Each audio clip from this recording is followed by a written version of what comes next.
Enzo Marchetti ran one of the oldest families in New York. And at 34, he'd never once been told what to do. He was tall, quiet, with a faded scar along his collarbone and a brass compass he set down on the table whenever a conversation was finished. After that sound, nobody argued. So when he walked into his grandfather's room one evening and asked the old man to choose his wife for him, everyone in that house assumed they'd misheard. Alfonso Marchetti was 84, dying of heart failure, and hadn't left that bed in months. He looked at his grandson for a long moment and said that Enzo was handing a dying man the biggest decision of his life. 3 women were invited to the estate that week.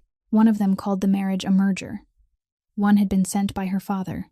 One walked in asking where the light was best. All 3 were certain the answer was already in the room. And they were right. Just not the way they thought. Because on the last evening, when Alfonso raised a hand that wouldn't stop shaking and said his grandson's wife might already be standing there, one of them smiled and reminded him there were only 3 of them present. The old man didn't look at any of them. He looked past their shoulders at the night nurse by the door, a young woman in scrubs holding a tray of medication, who had stepped back so as not to interrupt a family matter, and he told her to stay exactly where she was. If a story like this is worth your time tonight, please hit like, share it with someone who still believes good people get noticed, and subscribe so you don't miss what comes next. It really does help us keep telling stories like this one. Thank you for being here. Now let's go back to that room on Long Island, to the old man with the shaking hand, and to the girl by the door who had no idea why he'd chosen her. The story began a few weeks earlier, in a room on the ground floor of the Long Island mansion that the household staff had come to call the locked room, because whenever that heavy wooden door closed, no one was permitted to walk through the hallway outside. 9 men sat around the long table, all of them older than Enzo, all of them men who had once taken orders from his father and from his grandfather before him. Bruno Castellano sat at the opposite head of the table, in the very seat reserved for an underboss, his hands resting flat against the wood, like a man preparing to read a sworn statement. He had been preparing this for a long time, and anyone could see it, because lying before him was a sheaf of papers yellowed along the edges, something everyone at the table recognized as the family's old charter, something no one had taken from the safe in more years than any of them cared to count. Bruno opened the papers slowly, then said that he didn't want to do this, that he loved Enzo like a son, but some rules had been written before anyone in this room was born, and rules had no love for anyone. He read the clause aloud in the voice of a man reciting scripture, declaring that if the head of the family reached the age of 35 without a family of his own, the council had the right to reconvene and appoint a successor, because a bloodline without an heir would sooner or later become a bloodline with no one left to protect it. When he had finished, Bruno folded the papers closed and looked around the table, and several of the men seated near him nodded in the way men nodded when they had known all along that they would. The air in the room grew heavy. Everyone waited for Enzo to strike the table, or rise to his feet, or at least raise his voice, because they had seen him lose his temper exactly once in their lives, and no one wanted to see it happen a second time. But Enzo did nothing. He remained still, allowing the silence to stretch until the men around him began to grow uncomfortable. And only then did he reach into the breast pocket of his jacket, take out the old brass compass he always carried, and set it on the table. The sound of metal touching wood was very soft, but all 9 men heard it, and all 9 understood what it meant. He said that Uncle Bruno wanted him to have a wife, and he agreed.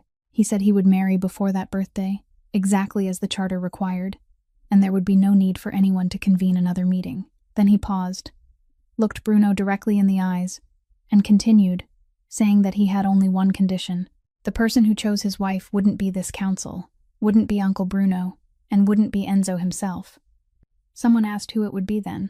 Enzo said that there was exactly one person left in this house who had the right to tell him he was wrong, and that person was lying upstairs. For the first time during the entire meeting, Bruno's hands left the table. It lasted only an instant, so brief that even the man sitting beside him didn't notice, but Enzo did, because he was a man accustomed to watching hands more closely than faces.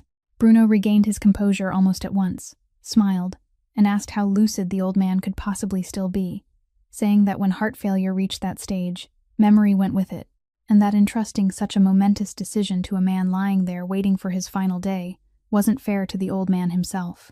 Enzo replied that his grandfather had built the table around which they were all seated, and as long as he could still form words, His word would carry more weight than that of anyone else in the room. No one argued further. Bruno bowed his head and said that, in that case, he would take care of inviting the guests. That he knew several respectable families, with daughters of marriageable age and suitable standing, and that he would arrange everything with the utmost propriety. Enzo nodded, picked up the compass, slipped it back into his pocket, then rose and walked toward the door. He had no idea that the guest list had already been lying in the drawer of Bruno's desk before the meeting ever began. All 3 names written neatly in black ink, like a contract already signed, and merely awaiting the day of delivery. 3 days after that meeting, the heavy wooden door closed once again, but this time it wasn't to discuss marriage. Silvio Ranieri was summoned, and he entered the room with the air of a man who believed he was about to endure a few harsh words before being sent home. He had served the family since Enzo's father was alive. He controlled Bensonhurst, and in the Marchetti family ledgers, Silvio's name occupied a place no one dared touch. Enzo sat at the head of the table and didn't invite him to sit. He asked where Uncle Silvio had gone the previous Tuesday. Silvio laughed and said that he had stopped by a flower shop on Bay Ridge to remind someone about the money she owed, that it had only been a reminder, nothing more, because she had been late for months and kept asking for more time. Enzo then asked whether reminding her had required smashing a glass display case in broad daylight. Silvio fell silent. Enzo continued, his voice not rising even slightly from where it had begun, saying that he had been told what happened, that Uncle Silvio had stood there and watched her clean up while customers were still inside the shop, and that he hadn't left until she had finished. That woman had been running the flower shop since her husband died. She was raising several children who were still in school, all by herself. Enzo said that he knew all of this, not because someone had informed on Silvio, but because the following morning she had wrapped a bouquet with her own hands and brought it to the mansion, leaving it at the gate with a note apologizing for causing trouble because she believed the fault had been hers. The entire table went silent. Silvio began to say that he hadn't meant anything by it, that he had merely lost his temper for a moment, that anyone who had been in this business long enough sometimes lost control. Enzo raised one hand, and Silvio stopped. He reached into the breast pocket of his jacket, took out the brass compass, and placed it on the table. No one dared breathe heavily. He said that there were 3 rules in this house that he had laid down on the day he took his seat, and he had stated them only once because he didn't repeat himself. Don't touch women, don't touch children, and don't touch anyone whose work is saving lives. Several heads lifted when they heard the 3rd rule, because everyone understood the first 2. But in all those years, no one had ever been told why the final one was there, and no one had been brave enough to ask. Enzo offered no explanation. He merely said that Uncle Silvio had broken the 1st rule in broad daylight, in front of witnesses, in a neighborhood where everyone knew his face. Then he pronounced the sentence. As of today, Bensonhurst no longer belongs to you. Your name will be struck from the ledger. No one in this house will call you uncle again.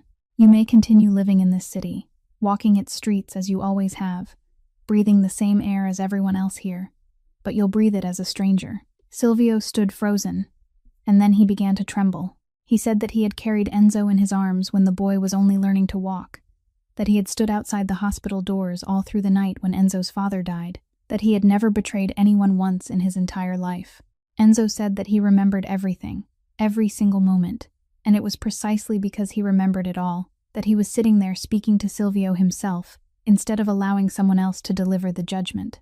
Then he gave his final order. Tomorrow morning, you'll go to that flower shop and apologize. Not to me, to her.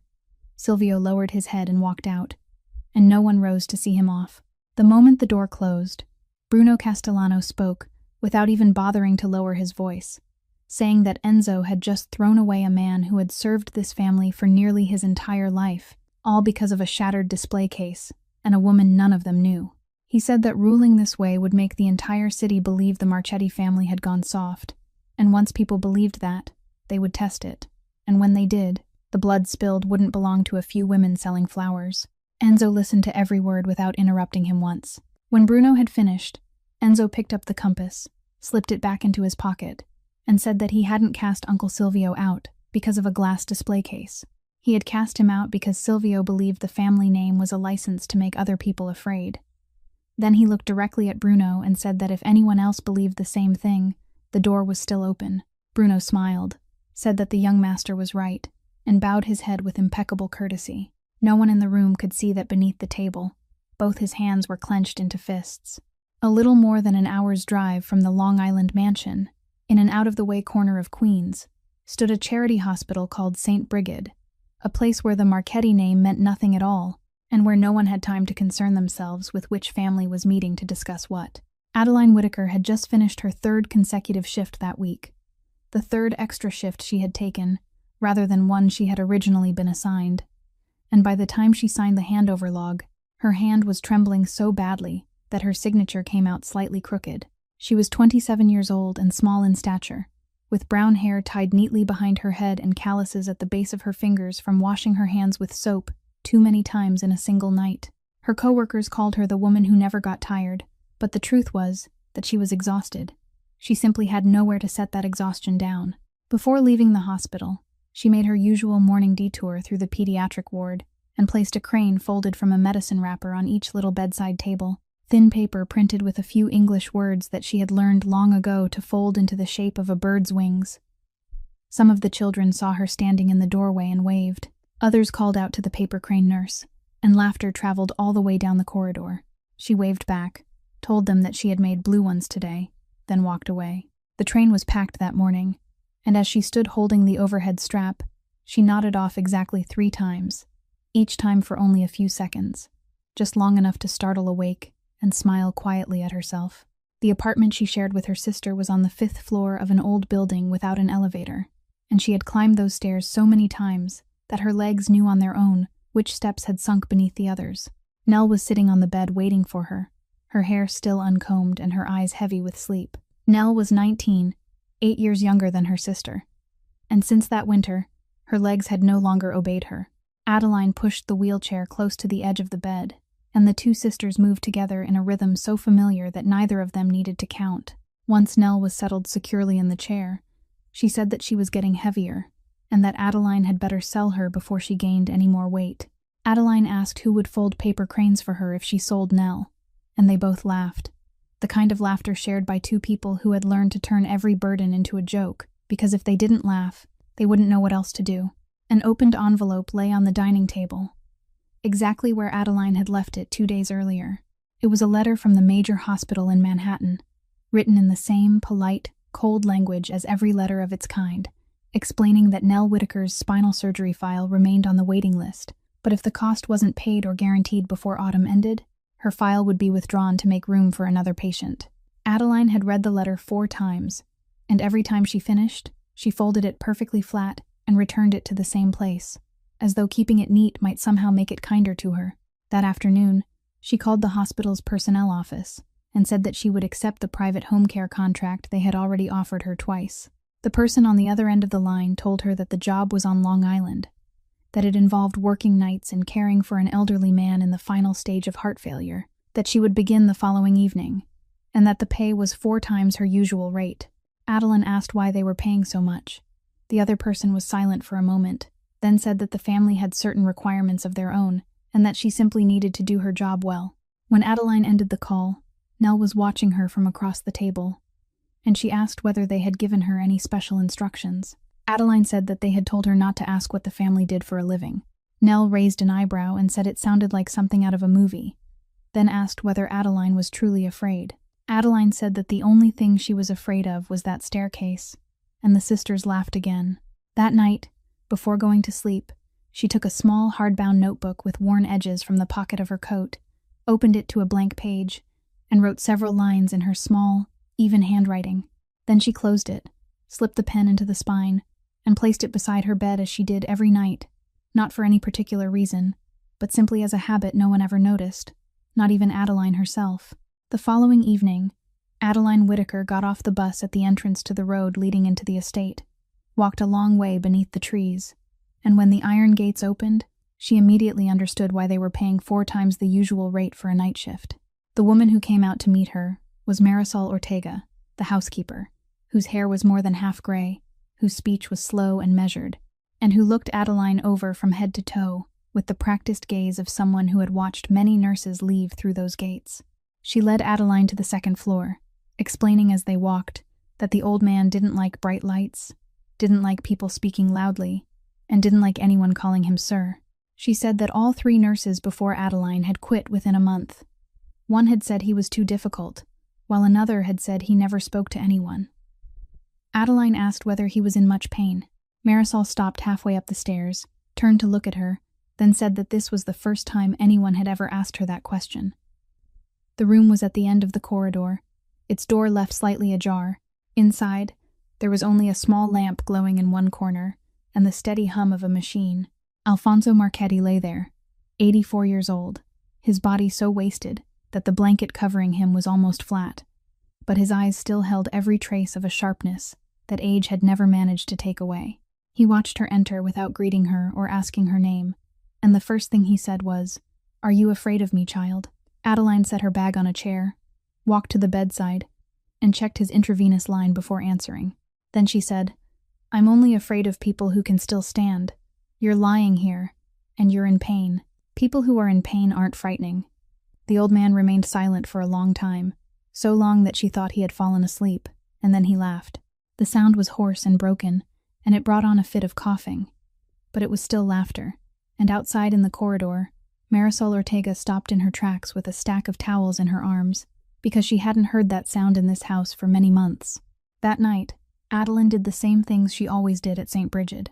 She measured his blood pressure, recorded his readings, changed his position in the bed, and adjusted the pillow beneath his knees to ease the strain.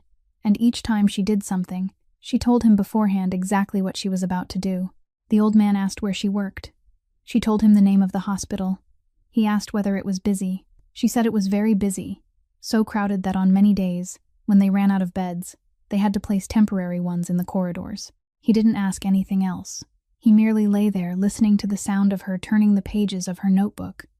And shortly before midnight, he fell asleep and slept without waking, something Marisol told Adeline the following morning as though it were a miracle. But before falling asleep, the old man had asked her to step outside for a little while, then pressed the bell to summon his grandson. Enzo came to his room after midnight and pulled a chair beside the bed, as he did every evening. The old man said that he knew how much time he had left and didn't need any doctor to tell him, because this body belonged to him, and he could feel it fading little by little. He said that before he left this world, he wanted to see his grandson find someone, not because of that damn charter Bruno had dragged out, but because once he closed his eyes, he didn't want this house to contain nothing but one man and 9 empty chairs. Enzo was silent for a very long time. Then he said something he had never told anyone in his life. He said that he wasn't afraid of losing the company, wasn't afraid of losing the port, and wasn't afraid that one day he might have to stand trial. He said that there was only one thing he feared, that one evening he would open the door and walk into his home, and there would be no one inside waiting for him to return. He said that he wanted someone who would stay even if the Marchetti name wasn't worth a single penny tomorrow, and that he had been searching for years but hadn't found her, because his eyes seemed capable of finding only beautiful women, Grandpa. The old man took his hand, his own hand trembling and cold, then said, "Then stop searching." He said that he had been reading people for 84 years, and he had never once been wrong. Enzo asked how he intended to do it. The old man only said, "Let them come, and then we'll see." When Enzo left the room, he passed a young woman in a nurse's uniform carrying a tray toward the far end of the corridor. She leaned slightly to one side to make room for him and gave him a quiet nod of greeting. He nodded in return and continued walking. Neither of them turned to look back. The 3 women arrived on a Thursday afternoon, less than an hour apart, and each of them stepped out of her car in a different way. Priscilla Vandermeer arrived first, the daughter of a Boston shipping family, and the first thing she spoke about when she shook Enzo's hand was the ports in which both families held interests. She said that if those interests were combined, no one else would be able to force their way into the shipping routes along the East Coast. She called it a merger, and she said the word with perfect ease, as though she were sitting in a conference room rather than standing in the entrance hall of someone's home. Renata Salvati arrived next. She spoke less, kept her eyes lowered, and when Marisol escorted her upstairs, she asked whether the old man would be joining them for dinner, because her father had instructed her to greet him first. Later, when they were seated at the dining table, and Enzo asked whether she wanted to live there, Renata answered with complete honesty that whether she wanted to or not wasn't for her to decide. Her father had told her to go, so she had gone. The last to arrive was Sloane Ashford, who stepped out of her car carrying a large bag, while an assistant followed with a camera, and the first thing she asked was where in the house the afternoon light was most beautiful. Marisol said it was probably on the western veranda.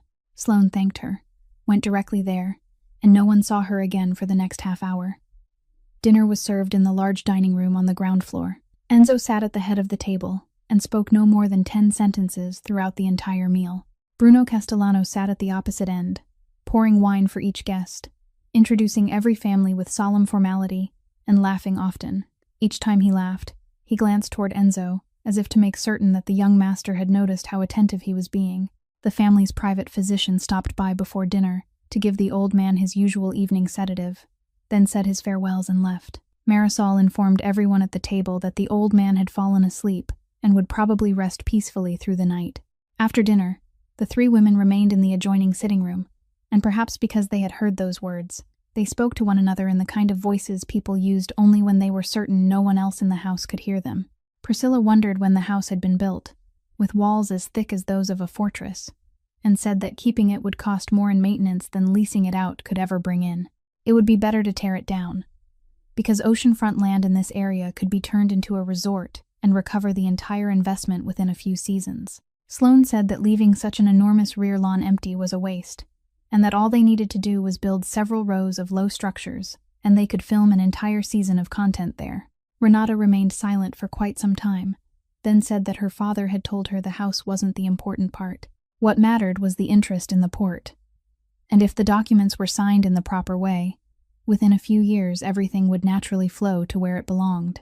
Priscilla laughed and told her that she spoke too innocently, because no one here had come for love. No one disagreed. They continued talking for a while about the need to be careful around the old man, saying that elderly people often became confused, but could also hold on to things for a very long time, so it would be best to go upstairs every day, politely ask how he was feeling, then come straight back down. On the second floor, in the room at the end of the corridor, Alfonso Marchetti heard every word. He wasn't asleep. He had never allowed that medication to carry him through an entire night, and for many months he had maintained a habit known only to him. He left his bedroom door open by the width of a narrow crack and turned off every machine that made a sound, because in a house built of stone, voices from the floor below traveled with remarkable clarity up the staircase. When Adeline began her shift shortly before 11 o'clock that night and found him lying awake, staring at the ceiling, she asked whether anything was causing him discomfort. The old man said no, then added something that might have been meant for her, or might have been spoken only to himself.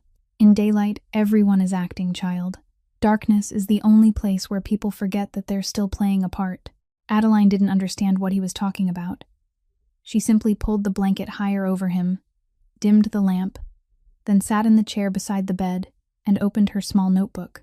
The following morning, Alfonso Marchetti summoned all 3 women to his room and stated his condition in a single sentence. Each of them would care for him with her own hands for 1 full day, from sunrise until nightfall, without asking anyone for help and without calling anyone else.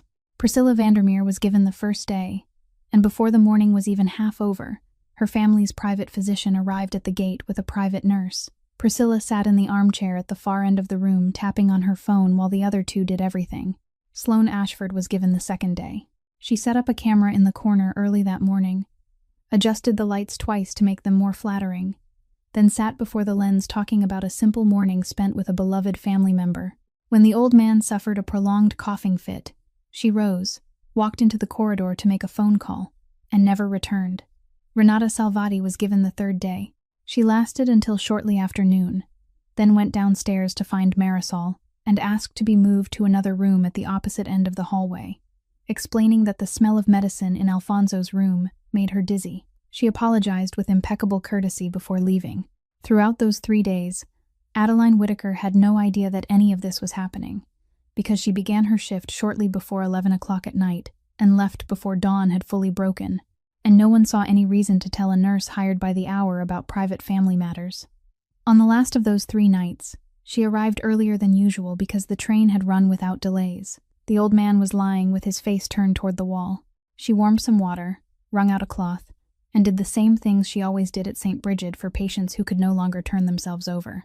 She worked neatly and quickly, telling him what she was about to do before every step, washing his face first and then his hands, changing the sheets by rolling him gently onto one side and then the other, without having to lift him, readjusting his pillows and massaging his wasted calves to keep the blood from pooling.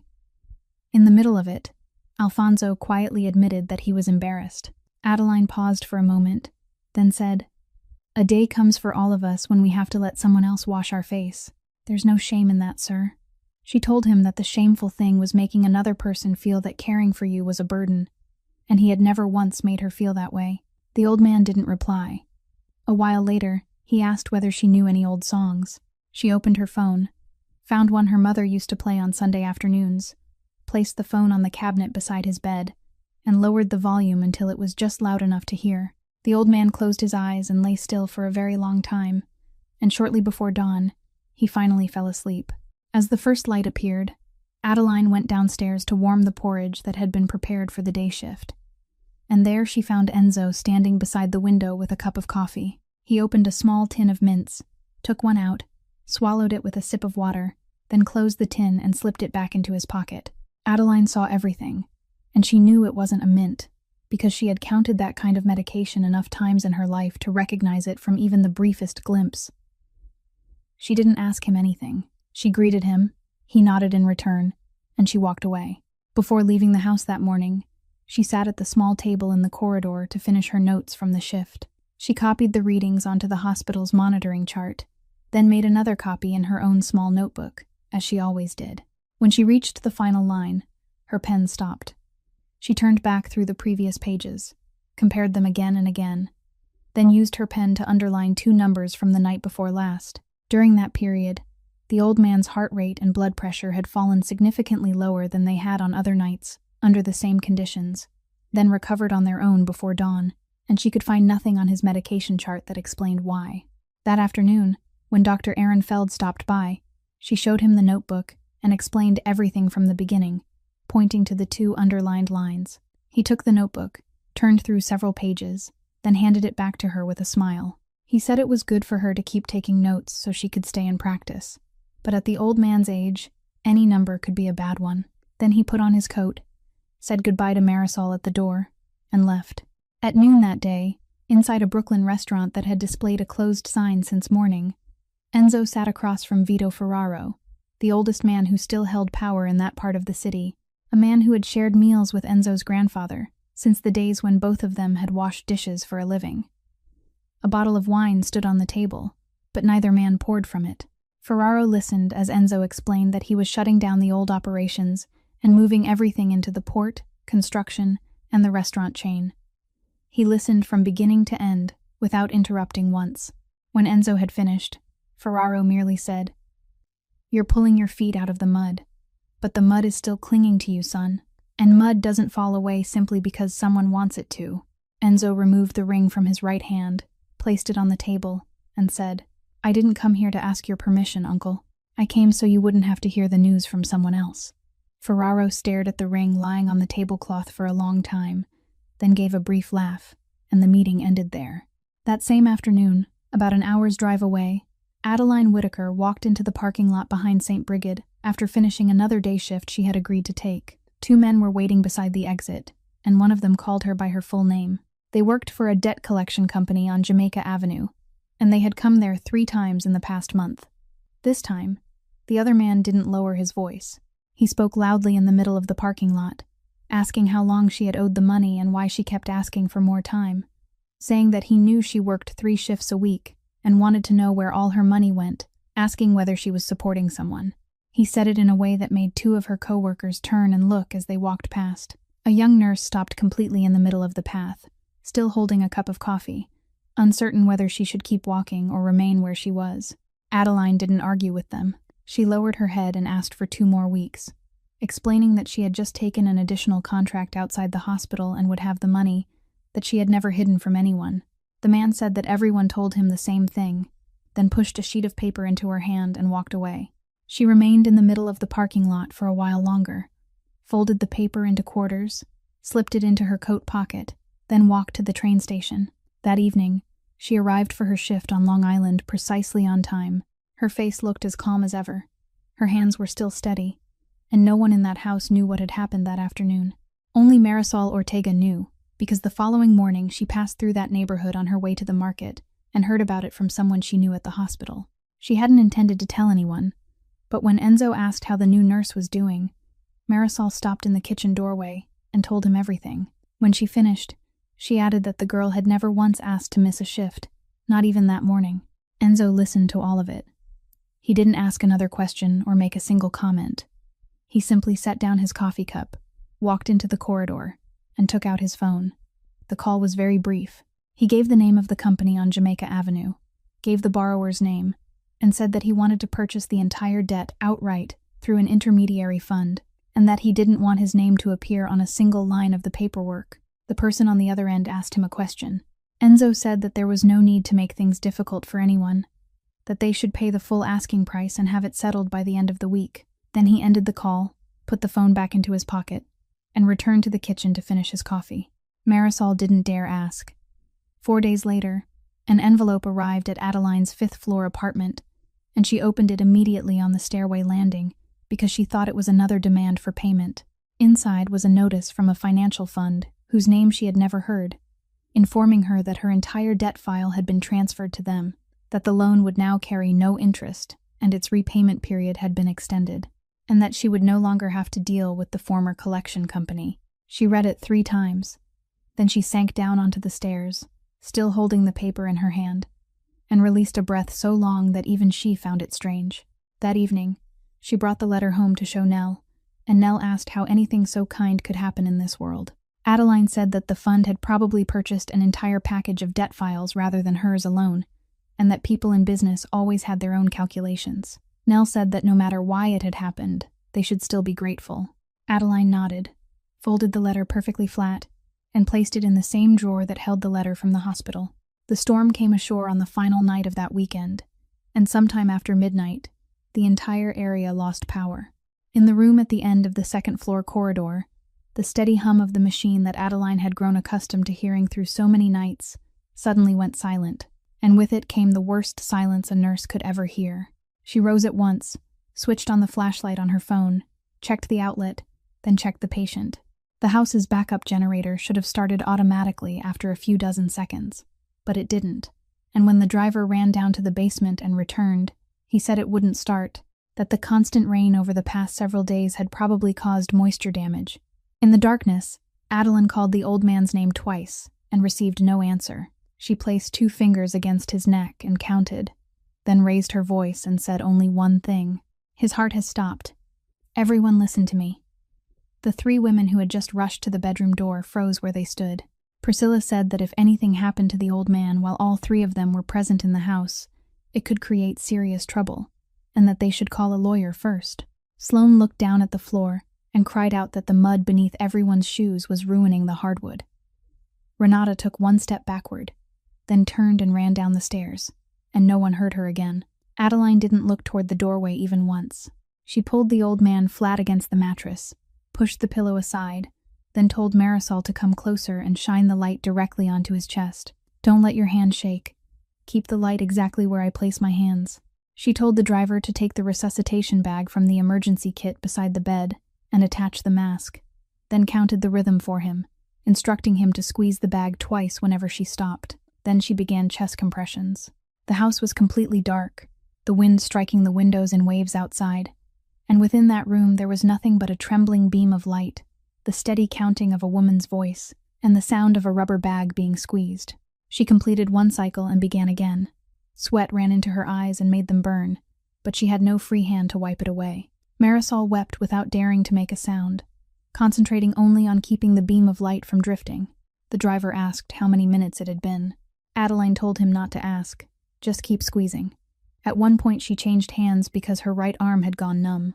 At another, she lifted her head to glance at the clock on the wall, then bent over the old man again, and throughout all that time, she didn't utter another word except the numbers she was counting. Just as she began to feel that her shoulders would no longer obey her, a dry cough broke from beneath her hands. She stopped, pressed her fingers to the old man's neck, and waited. Then she sank onto the edge of the bed and told Marisol, "He's back. Please bring me the blanket." Enzo arrived home at that moment, soaked through, his shoes still covered with mud from the road, because Marisol's call had reached him while his car was crossing the bridge, and he had ordered his driver to turn around in the middle of the storm. By the time he reached the bedroom door, the lights in the house had just come back on. He saw his grandfather breathing, saw a fresh blanket pulled to the old man's chest, and saw a small young woman sitting on the floor beside the foot of the bed, her hair plastered to her forehead, both hands trembling in a way she couldn't hide. He stood there for a long time, then asked her what she wanted, and told her to name it. Adeline looked up, and it took her a moment to understand that he was truly asking. "I want him to live through one more night," she said. "I'm already being paid to do exactly that." The ambulance arrived about half an hour later, and Dr. Aaron Feld was there before dawn. Alfonso regained consciousness around noon the following day. He recognized everyone and could speak clearly, but from that day forward, he could no longer lift his legs from the mattress, and a wheelchair had to be brought in, along with an oxygen tank placed beside his bed. Feld met Enzo alone in the corridor and spoke plainly. He said that Enzo should prepare himself, because the old man's heart wouldn't survive another episode like that. Enzo asked how much time remained. Feld said that no one could answer that question, then excused himself and went downstairs to prepare the medication. That night, Adeline arrived for her shift at exactly the usual time. The following night, when the entire house had fallen quiet and the rain outside had softened into scattered showers, Alfonso Marchetti asked Adeline to pull her chair closer. He turned his head toward her and held out one hand, and she placed her own hand in his because she thought he wanted her to check his pulse. But he simply closed his fingers around hers and held on. He said that throughout his life, he had taken the hands of many people, while signing papers, while dividing fortunes, while they waited for him to nod his approval for one thing or another, but no hand had ever held him in this world the way hers had the night before. Adeline said that anyone in her position would have done the same. The old man shook his head very slightly and said, "You don't understand, child. 3 people were standing just outside that door, and not one of them stepped inside." Then he was silent for a while, and when he spoke again, his voice had changed completely. It was no longer the voice of a patient speaking to the person caring for him. He asked her a question. He asked whether, if his grandson lost everything tomorrow, the port, the house, even the name that made people bow their heads when he passed, he would still deserve to be loved. Adeline didn't answer immediately.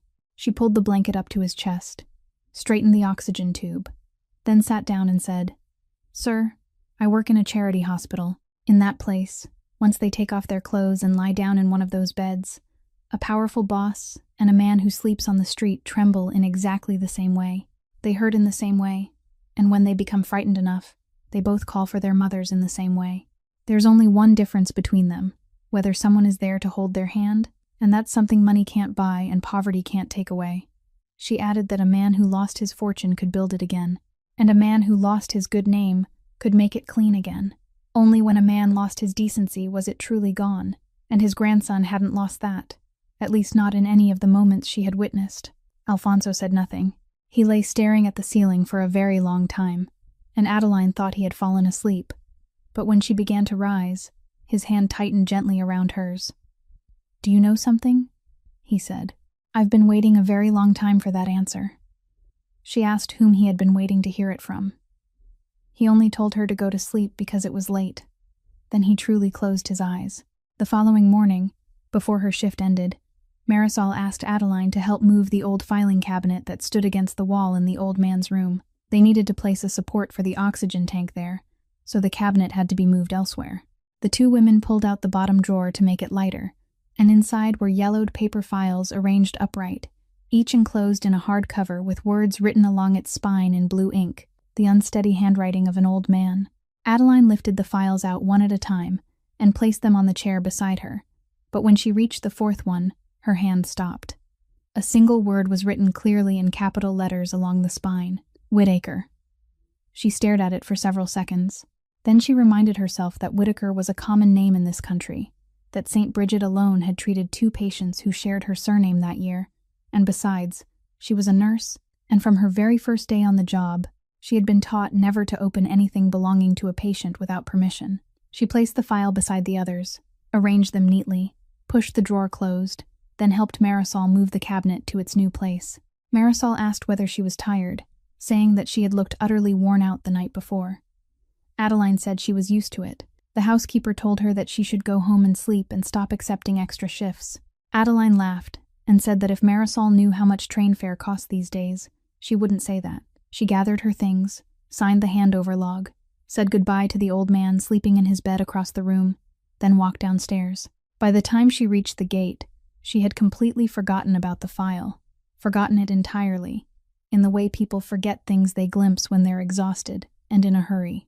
3 nights later, Adeline had just finished her shift and was putting on her coat in the corridor when she found Enzo waiting at the top of the stairs. He said that he had business at the port, that the road to the train station passed through the same area, and that if she didn't mind, he could give her a ride. She did mind, but it was still dark outside, and the first train wouldn't arrive for more than an hour, so she nodded. The car traveled through deserted streets, lit only by street lamps and the headlights of a few freight trucks making their early runs, and neither of them spoke throughout the drive. It was still dark when they reached the port. He stopped the car in an empty lot, overlooking long rows of stacked shipping containers, got out, and she followed him. The wind coming off the water was bitterly cold. He pointed toward the warehouses in the distance and said that demolition would begin there the following week. There were 3 adjoining warehouses, and everything inside them would be moved to the new site across the water. She asked why he was tearing them down. He said it was so there would no longer be any place in this port that he had to lie about. Adeline didn't fully understand what he meant, but she didn't ask.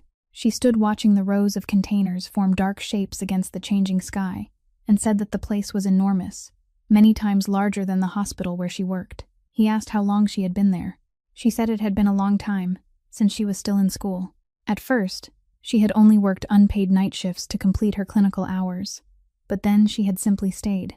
He was silent for a moment, then said that he had once been a patient in a hospital, only once, many years ago. He said that he had almost died, and when he regained consciousness, he had no identification on him.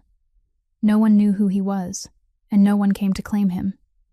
Adeline turned to look at him. He was still staring out across the water.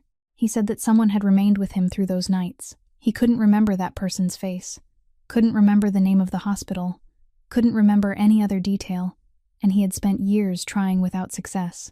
He said there was only one sentence he remembered hearing. She asked what it was.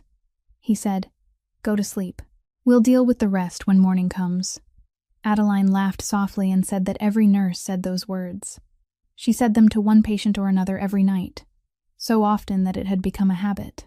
She added that when someone lay there thinking all night, it exhausted the heart, so nurses had to tell them to leave everything until morning, because nothing could be solved in the middle of the night anyway.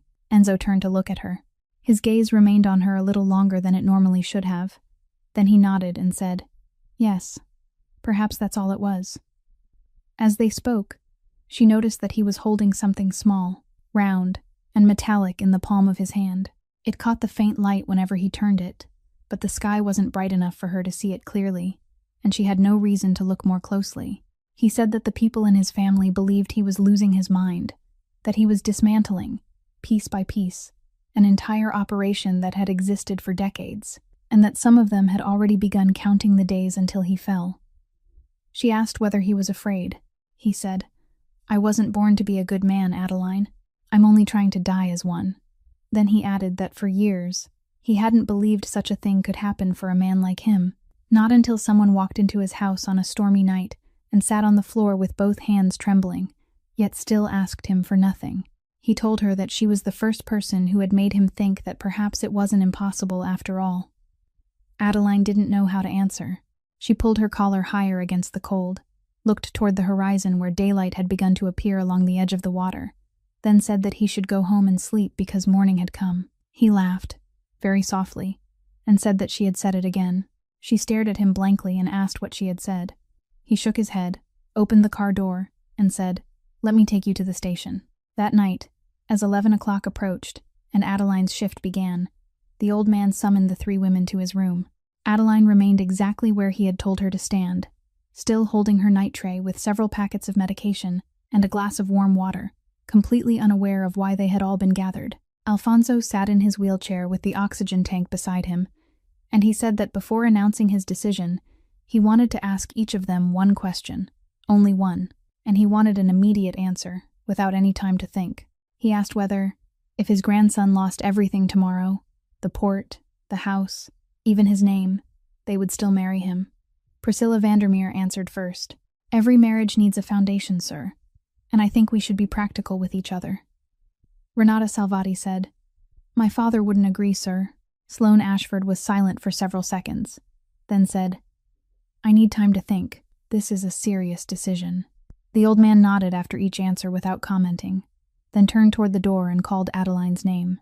She placed the tray on a small table nearby, wiped her hands against the front of her uniform out of habit, then stepped forward. The old man asked her the same question he had just asked the other 3 women. Adeline said, Sir, I think you're asking the wrong person. Alfonso told her that he wasn't mistaken and asked her to answer. The entire room fell silent. She stood there in her uniform, still creased from the night shift, and said, I don't have a poetic answer, sir. All I know is that in all the nights I've worked here, I haven't once seen your grandson lose his decency. I've seen him remember the gatekeeper's name, ask Mrs. Marisol about her health, and come home in the middle of a storm without asking a single question about money. Wealth comes and goes, but character stays. If he loses everything tomorrow, he'll still be the same man, and a man like that can build a life anywhere. When she had finished, she lowered her head and added, Please excuse me, sir. I need to go downstairs. It's time for your medication. But the old man raised one hand. I've heard enough, he said. Then he announced that the woman he had chosen for his grandson wasn't one of the 3 who had come to the house that week. The woman he had chosen was the girl standing before him, Adeline Whitaker. A glass struck the surface of the table. Priscilla Vandermeer sprang to her feet and said, Sir, she's only a nurse hired by the hour. She wasn't even on the list of women invited here. She said that the entire thing was a joke, and that she wouldn't stand there and allow herself to be humiliated. Alfonso looked at her and said, That's right. She's a nurse, hired by the hour.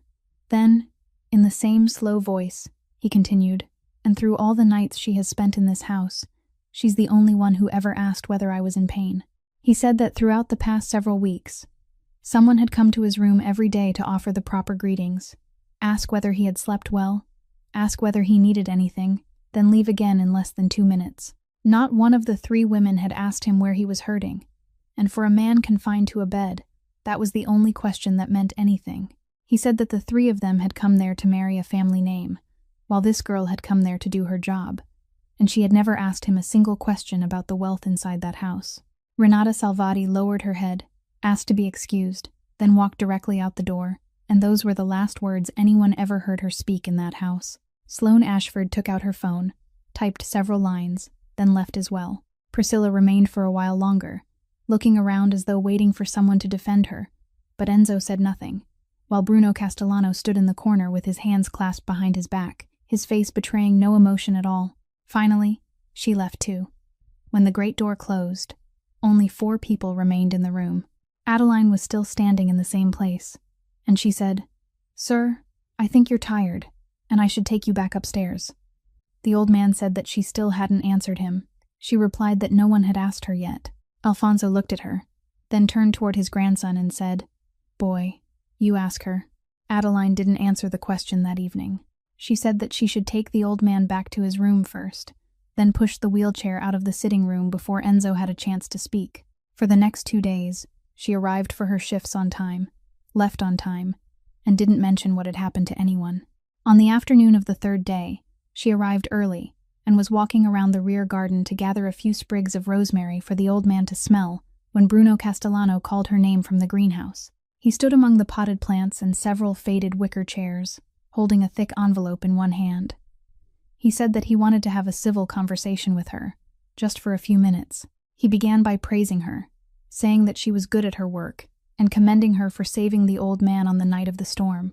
Then he said that he knew everything about her. He named St. Brigid, mentioned the 5th-floor apartment without an elevator, and said that he knew she had a younger sister in a wheelchair, and even knew about the deadline the Manhattan hospital had placed on the girl's surgical file. Adeline stood perfectly still, the rosemary sprig still in her hand.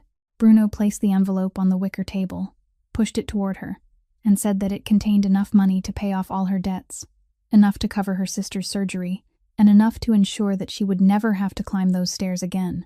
She asked what he wanted. He said it was simple. He said that she was the nurse on duty at night. the one who was present when the old man received his evening sedative, and all she needed to do was make the dose slightly higher for 3 nights in a row. Not much, not enough to make anyone suspicious, only enough to make the old man sleep deeply and stop waking during the night. In addition, he said, there was a document that needed the signature of a medical professional, certifying that the old man had recently ceased to be lucid and was no longer capable of making decisions. He said that it was essentially true anyway. At his age and in his condition, how could anyone possibly remain lucid? Adeline listened to everything. She looked at the envelope on the table. Her hand began to tremble, and she knew it was trembling because the rosemary sprigs were trembling with it, so she tightened her grip. In a single instant, she saw the drawer containing the 2 neatly folded letters, the 5 flights of stairs, and heard Nell's voice telling her that she was getting heavier. Adeline stood there for a long time. Then she asked, "Do you know why my sister can still smile every day?" Bruno asked why. She said, "Because she believes her sister is a decent person. If I sign that document, I may still save her legs, but I'll kill the thing she believes in, and there isn't a doctor in this world who can operate and restore that for me." Bruno laughed very softly and said that she spoke beautifully, but there was something she ought to understand. Everyone had a price. The only difference between people was whether they had heard their number yet. Adeline said, "That's true. I have a price too. My price is being able to wake up tomorrow morning and still look at myself in the mirror, and you don't have enough money to buy that." She placed the rosemary sprigs on the edge of the table beside the envelope without touching it, then said that it was time for her shift and turned toward the greenhouse door. Bruno called after her, telling her to think carefully, because an opportunity like this came only once in a lifetime. He said that a time would come when everything in that house collapsed, and when it did, she should remember that someone had offered her a place on the safe side. Adeline stopped in the doorway without turning around. "The safe side is the one where I can still sleep every night, sir," she said. Then she left. Bruno Castellano remained alone in the greenhouse. He picked up the envelope, brushed a streak of soil from one corner, slipped it into the inside pocket of his jacket, then sat down in a wicker chair and remained there for a very long time. That evening, after checking the old man's blood pressure and recording his readings, Adeline said that she wanted to resign. She told both of them, the old man and his grandson, that she was deeply grateful, but she didn't think she should remain there any longer.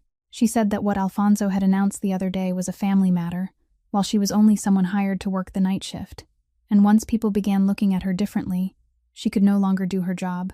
She said that she would finish the week so the hospital would have time to send a replacement. Alfonso said nothing. Enzo didn't ask her to stay. He merely reached into the breast pocket of his jacket, took out the brass compass, and placed it on the table between them. Adeline looked at it, and this time, beneath the light in the room, she could see it clearly. The brass casing was tarnished, the hinge was bent on one side from being dropped, and on the back, carved with a knife rather than engraved by a machine, were several words in deep, slanting letters that she had seen every day throughout her childhood on her late father's compass. "Keep going, then come home." She stood so quickly that the chair fell backward behind her. She picked up the compass, turned it over again and again, and her hands began to tremble in a way she couldn't make them stop. She asked where he had gotten it. Enzo said that a girl had pressed it into his hand in a hospital corridor many years ago, when he walked out of that place without even enough money for bus fare. Then, for the first and only time, he told the entire story from the beginning.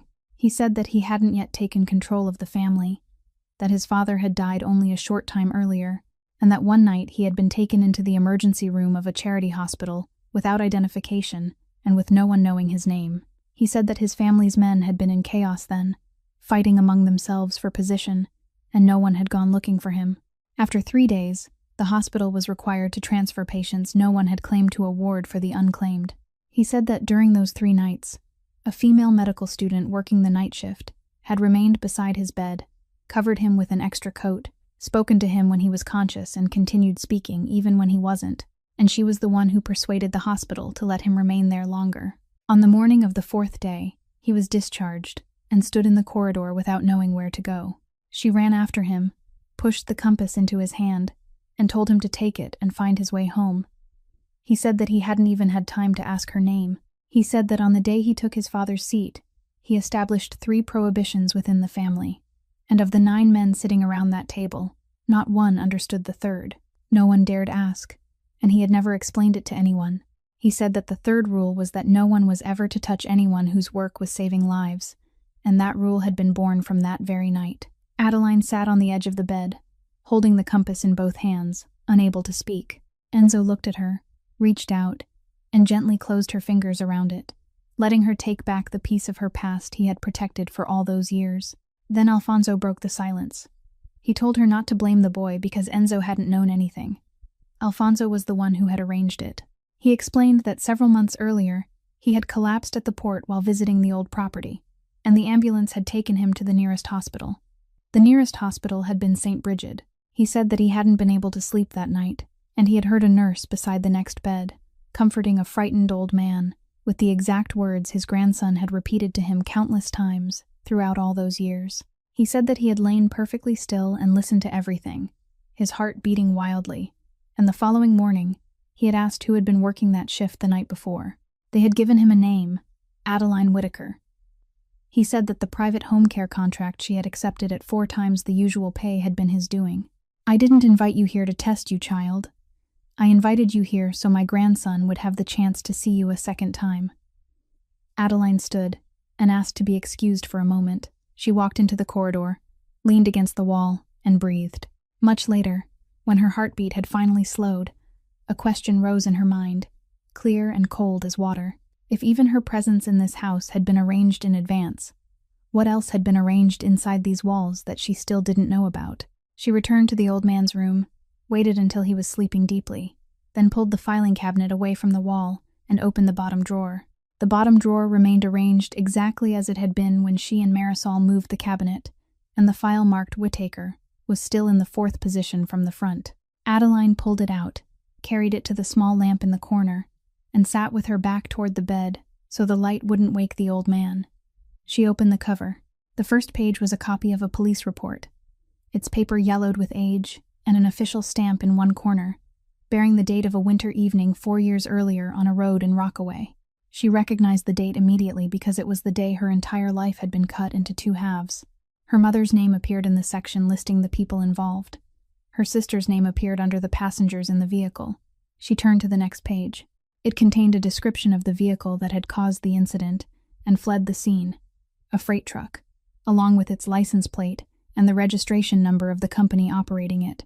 The operator was a transportation company, whose name she had seen on the sides of several trucks parked at the port the morning Enzo had taken her there. The next page was another document, but it hadn't come from the police. It was printed on the letterhead of a law office and stated that the matter had been resolved internally, that the investigation wouldn't be referred any further, and that the victim's family had agreed to accept a single payment in exchange for making no claim, giving no public statement, and providing no information to the press. Adeline stopped when she reached that line. She knew that payment. She remembered the night her mother had sat at the kitchen table with an envelope before her and told Adeline that the insurance people had settled everything, that she should take the money and use it to care for her sister, that at least they had accepted some responsibility. Her mother had said those exact words, and she had died before spring arrived that year. For 4 years, Adeline had believed it was insurance money. She continued turning the pages. At the end of the file was an internal approval form, containing only a few lines, confirming the payment and authorizing the case to be closed. In the lower right corner was a signature. It was short and decisive, and the name E. Marchetti was clearly typed beneath it. Adeline sat perfectly still for a long time. She read the document once more, then again, as though the words might change if she stared at them long enough. In her mind, everything that had happened over the past several weeks arranged itself into one perfectly straight line, and each piece now carried a meaning entirely different from the one she had believed. The contract that paid 4 times the usual rate, the unfamiliar financial fund that had suddenly purchased her entire debt and reduced the interest to nothing. That morning at the port, surrounded by trucks bearing the name of the same company, she rose, but had to hold the back of the chair for several seconds before she could stand steadily. She returned the file to the drawer and pushed it closed, then pulled it open again, removed those 3 documents, folded them into quarters, and placed them in her coat pocket. She returned to the old man's bed. He was still asleep with his face turned toward the window, his breathing steady and shallow. She checked the intravenous line, adjusted the oxygen tube, and pulled the blanket up to his chest, as she did every night. Then she recorded the final readings on the hospital's monitoring chart and placed it on top of the cabinet, where the nurse on the morning shift would see it easily. In the margin, she added a brief note about the timing of his medication and the need to turn him every 2 hours. Then she took the small notebook from her pocket, opened it, and stared at it for a while, without writing anything. She closed it and returned it to her pocket. She put on her coat, picked up her bag, and dimmed the lamp in the corner, leaving only the smallest light burning, just as the old man preferred. At the door, she paused for a moment and looked back toward the bed. Then she stepped into the corridor, closed the door very gently, walked downstairs and through the great entrance hall, opened the front door, and went outside. Dawn hadn't yet broken. The iron gate was still locked, so she walked along the fence to the staff entrance on the western side, slipped through it, then continued along the deserted road toward the transit stop. At that moment, the only things in her coat pocket were 3 sheets of paper, folded into quarters, and a small notebook. That morning, when Marisol came upstairs to report that the night nurse had left before dawn and that the bottom drawer of the filing cabinet had been pulled open, Alfonso Marchetti told her to summon his grandson and close the door. He told Enzo that there was something he had kept hidden from him for the past 2 years, and now he could no longer hide it. He explained that 2 years earlier, he had begun to suspect Bruno, not because of any single great event, but because the numbers in the transportation division kept falling out of balance in ways that were far too neat, and he had quietly hired outsiders to trace every old file. He said that he had discovered a case closed several years earlier, involving one of the family's trucks causing an incident on the road and fleeing the scene. The case had been buried with a payment and a silence agreement, and Enzo's signature appeared on the final approval form. Enzo said that he had never signed any such document. The old man said, "I know." He told Enzo that he had been across the ocean for several months during that period, and Alfonso remembered it clearly because he had called him every week. He said that he had paid for 2 independent examinations at 2 different places, and both had reached the same conclusion. The signature hadn't been written naturally by one person. It had been produced by someone who had practiced imitating it. He said that this was the first time Bruno had signed Enzo's name, and once a man had done it once, the next time was only a matter of time. Enzo asked why his grandfather had kept it from him. Alfonso was silent for a moment, then said, "Because I knew what you would do to him." He said that he had spent an entire lifetime in that world and knew exactly how Enzo would deal with it, and he didn't want his only grandson to grow old in prison because of a man like Bruno. He said that he wanted Enzo to defeat him with the one thing Alfonso himself had never used in his life, the law. Then he told Marisol to open the safe, take out an old leather briefcase, and give it to Enzo. Inside was everything Alfonso had assembled over the past 2 years. Copies of the files, comparison tables, and 2 certified reports from the handwriting examinations, along with the names and addresses of the 2 organizations that had conducted them. The old man told Enzo to take it and go find her. Enzo asked whom he meant. Alfonso said, "You know exactly whom I mean." At noon that day, Enzo stood outside an old apartment building in Queens. There was no elevator.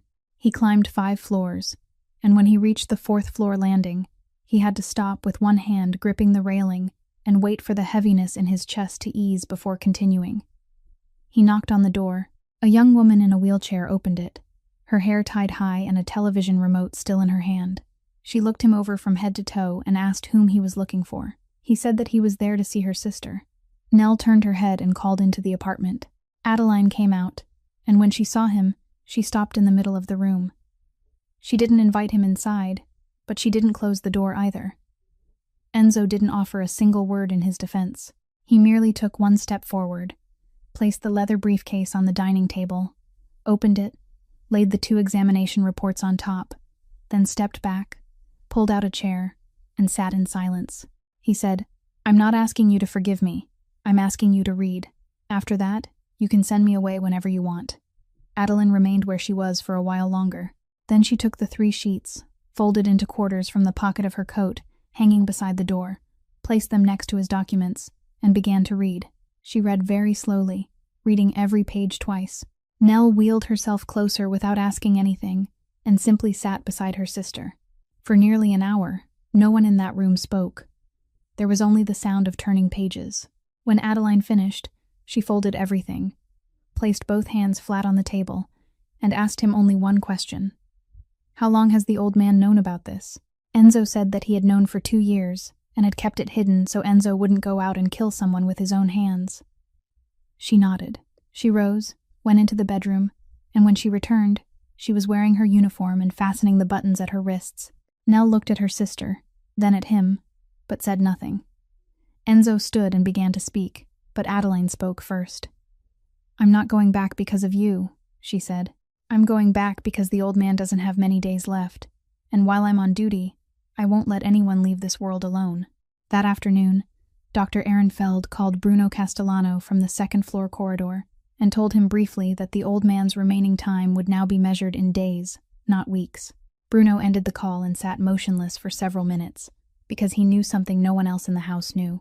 The entire amendment transferring control that he had constructed would take effect only if Alfonso Marchetti was still alive and present to confirm his signature on the day it was announced. Once the old man died, that entire stack of documents would become nothing but paper. So Bruno called the lawyer, then called 4 members of the council who had long stood on his side, and told them all to be at the mansion before 7 o'clock that evening. They entered the great hall just as Marisol finished arranging the tea table, and Bruno didn't greet anyone. He placed his document case on the table, opened it, and announced that as of that day, control of the 3 companies operating the port had been transferred into his name, that every procedure had been completed, that the council had voted, and that the minutes had been signed. Enzo asked what had been used to sign them. Bruno pushed the papers toward him and said, "Your own signature, young master, on every page." Adeline stood at the foot of the stairs, still holding the tray with the evening medication. The old man sat in his wheelchair beside the fireplace, the oxygen tank resting at his feet. He listened from beginning to end without speaking a word. Then he gripped both arms of the chair and began pushing himself upward. Marisol cried out and rushed toward him, but he raised one hand and waved her away. He rose to his feet, trembling violently. One hand braced against the fireplace. His body bent forward, but he stood. The entire room fell utterly silent. He looked directly at Bruno Castellano and said, "I raised you from the time you weren't tall enough to reach my waist. I gave you this family name. I gave you a seat at the table. I gave you a name that made people call you uncle. The only thing I couldn't give you was gratitude, because that's something no one can give another person. You have to possess it within yourself, and you never did." Bruno didn't answer. He merely lowered his eyes toward the papers on the table. Enzo took one step forward, and at that exact moment, he stopped. His face took on a color Adeline had seen far too many times in her life, and he raised one hand and clenched the front of his shirt over his chest. He staggered, caught his foot against the table leg, then collapsed. Marisol screamed. Someone ran to call an ambulance. Adeline released the medication tray, letting it crash to the floor, and rushed forward to kneel beside him. She moved quickly and precisely, loosening his collar, turning his head to one side, placing 3 fingers against the pulse in his neck and counting, then lifting one eyelid to examine his pupil beneath the light. She looked at his hands, then at the color of his fingertips. Suddenly, she raised her head and shouted, "This isn't a heart attack." Someone in the room said that they should wait for the ambulance to arrive. She said there wasn't enough time, that his cardiac rhythm wasn't consistent with a heart attack, his pupils weren't right, and neither were his lips or fingertips. She called out to the room, asking whether anyone knew what he had taken that morning, but no one could answer. She searched the breast pocket of his jacket, removed the small tin of mints, opened it, emptied its contents into her palm, and examined them closely. When 2 paramedics rushed in with a stretcher, she stood directly in their path, raised the tin, and spoke in a voice she had never used with anyone in that house. "This man has hereditary cardiomyopathy and takes long-term medication. I need you to check for a drug interaction before treating him as a routine heart attack." One of the paramedics tried to move her aside. She refused to yield. "I'm a nurse. I've been here from the beginning, and I'm telling you there's something wrong with the dose he took this morning." She handed them the tin and said, "Take this to the hospital and put it directly into the hands of the attending physician." The other paramedic took it. They lifted Enzo onto the stretcher and carried him toward the door. Adeline followed for several steps, then turned and looked toward Bruno Castellano, and he was the first to look away. Enzo survived that night, and by the following morning, the attending physician said it was fortunate that someone had given them the medicine tin, because if they had treated him according to their initial assumption, the outcome would have been very different. He was in intensive care and not yet fully conscious. while Adeline sat in the corridor from night until morning, still wearing the same uniform. Shortly before noon, 2 people in plain clothes approached her, showed their identification, and asked to speak with her for a few minutes. They were federal agents, and they had been watching the Marchetti family's activities for a long time. The older one spoke very calmly, saying that he knew she had nothing to do with that world, and that he also knew about her debt and her sister. He said that the federal government had a witness protection program, and if she agreed to cooperate, she and her sister would be given new identities, moved to another state, and provided with all necessary medical care, including the surgery for which her sister was waiting. He said that she would never have to climb those stairs again, never have to work 3 shifts a week again, and no one would be able to find her. Adeline asked what they needed from her. The other agent said that all they needed was a statement declaring that during the time she had cared for the old man, he had no longer been lucid enough to make decisions concerning his property, and that his grandson had taken advantage of his condition. He said that she was a medical professional, that she had been present every night, and that her testimony would carry more weight than everything else they currently possessed. Adeline asked them to give her a few days. They left a business card and departed. When she returned to Enzo's room, he was awake, and he looked at her like a man who had heard everything. She began to speak, but he shook his head. "Sign it," he said. "Your sister is more important than I am, and I won't make you choose between me and her, because if you have to choose, you might choose wrong." Adeline didn't answer. She adjusted his blanket, then left the room. That evening, she returned home, sat at the dining table, and told Nell everything, including the business card in her pocket. Nell listened in silence for a very long time, then wheeled herself close to her sister and said, "Let me ask you something honestly. If I could stand and walk again, but I had to walk at that price, where would you tell me to go? I've been sitting in this chair for years. I'm used to it. I still have something to do every morning, and I can still laugh, but I've never learned how to live with a sister I wouldn't dare tell anyone about. You sign that paper, my legs start walking, and then where am I supposed to walk?" Adeline remained silent. Then she rose, went into the bedroom, opened the drawer, and took out the small, hardbound notebook with worn edges, along with the stack of monitoring charts she had been copying for herself throughout all those nights. She spread everything across the table, picked up a pencil, and began doing what she did best. She arranged the nights in chronological order. In the margin, she wrote the name of the person who had prescribed the medication each night. She compared the old man's readings with the dosage and the time it had been administered. Sometime after midnight, her pencil stopped. Every night when the old man's readings had fallen abnormally low and then recovered on their own before dawn had been a night when Dr. Aaron Feld had covered the shift and personally prescribed the evening dose, without a single exception. She remembered the afternoon when she had shown him this very notebook, and he had returned it to her with a smile. She turned to her notes from the night of the storm, to the line she had written hurriedly about the backup generator failing to start, and she remembered that someone from the maintenance company had come for a routine inspection the previous afternoon, and the person who had let them into the basement hadn't been Marisol.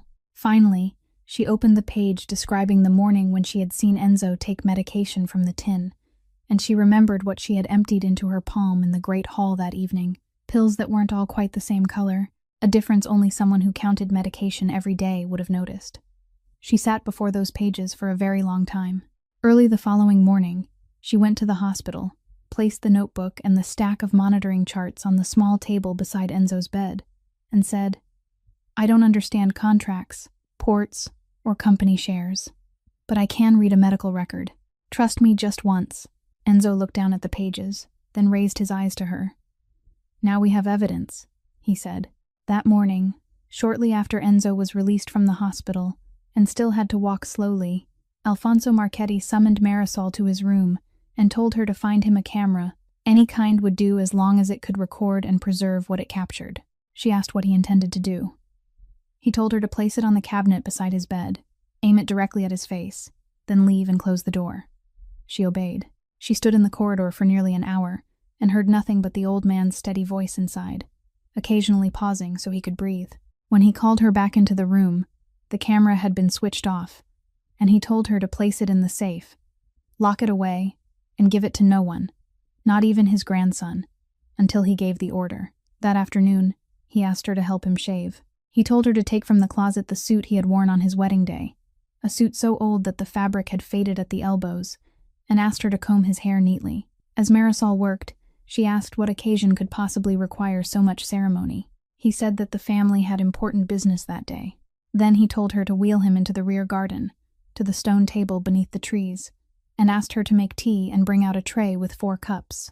He sat upright in his wheelchair, with both hands resting on his thighs, the oxygen tank hidden underneath where no one could see it. By the time Enzo and Adeline reached the garden, the old man was already waiting. He told them to sit down because there was something he needed to finish that day. The tea lasted no more than 20 minutes. The old man spoke more during those minutes than he had throughout the previous several months combined. He told them about Enzo's grandmother, saying that she had been a nurse at a small hospital on the west side, and that the first time he met her, he had gone there with one hand wrapped in bandages and a fabricated story. She had known perfectly well that he was lying, but she had still bandaged his hand with great care before sending him away. He laughed when he reached that part of the story, laughing until he had to stop and catch his breath. He told them that when they first married, they lived in a rented room without a kitchen, and she cooked on a kerosene stove in the corridor. That winter, he had been certain she would leave him. He said that she didn't. He said that throughout all the years that followed, whenever he did something he knew was wrong, he could never bring himself to look into her face. Then he reached into the pocket of his suit, took out an old ring whose gold had been worn smooth until its pattern had nearly disappeared, and took Adeline's hand. He placed the ring in her palm, then closed her fingers around it. He said, "My wife wore this for nearly her entire life. She was poor too. She did the same work you do, and I chose her when I had nothing in my hands. I made the right choice only once in my life, so this time, I trust that I'm not wrong." Adeline closed her hand tightly around the ring and couldn't speak. The old man turned toward his grandson, studied him for a moment, then said, "Don't make that girl be strong alone anymore. She's been strong long enough." Enzo nodded, and he couldn't manage anything more than that. The old man sat in silence for a while, then said that the tea had gone cold and told them to go inside because he wanted to remain there a little longer. Adeline offered to stay with him. He told her to go inside because he wanted to sit alone. Then he added one more thing, speaking very slowly. "I survived war. I survived prison. I built a name that made this entire city bow its head whenever it was spoken. And yet, in the end, the only thing I can take with me is the hand of a child willing to sit beside me at 3 o'clock in the morning, when I have nothing left to give her." The two of them rose. They had walked about 10 steps toward the house, when Adeline heard a sound behind her, the faint sound of something slipping. She turned around. The old man had fallen sideways against the arm of his wheelchair, his head bowed, the untouched cup of tea still in his hand. She ran back, knelt beside him, and placed her fingers against his neck. She remained that way for a long time without drawing her hand away. When Marisol reached the garden, she stopped in the middle of the path and didn't dare come any closer. Enzo knelt on the other side of the wheelchair and took his grandfather's hand. Adeline reached up, closed the old man's eyes, straightened the collar of his suit, gently removed the teacup from his hand, and placed it on the stone table. Then she sank onto the grass, and for the first time since the day her mother died, Adeline Whittaker wept. 3 days after the funeral, the 9 men once again took their places around the long table in the locked room, and this time, Marisol Ortega was the one who brought the camera from the safe and placed it on the table. She said that the old man had instructed her to play it when the time came, and the time had come. On the screen, Alfonso Marchetti sat propped against his pillows, breathing heavily but speaking with perfect clarity. He named Dr. Aaron Feld and described everything he had quietly observed on each of the nights when Feld covered the shift. He spoke about the forged signature, about the 2 examinations he had personally commissioned over the past 2 years, and he read aloud the names of both organizations that had performed them so anyone who wished to verify the findings could do so. He said that the 3 women invited to the house that week had all been arranged by one man, then added, "I'm not angry with those 3 girls. I'm angry with the man who taught them that this house could be bought." The recording ended. No one in the room spoke. Then attorney Gideon Pruitt placed the remaining evidence on the table. The footage from the camera mounted inside the greenhouse that afternoon, the 2 handwriting examination reports, and the stack of monitoring charts handwritten by a night nurse. His presentation lasted no more than 10 minutes. Finally, he opened the list of sources connected to the ongoing federal investigation into the Marchetti family, and Bruno Castellano's name appeared there. The date of first contact was 3 days after the hearing, at which Silvio Ranieri had been stripped of everything. Pruitt said that Bruno had approached the authorities voluntarily and supplied information selectively, but he had never been granted or signed any agreement.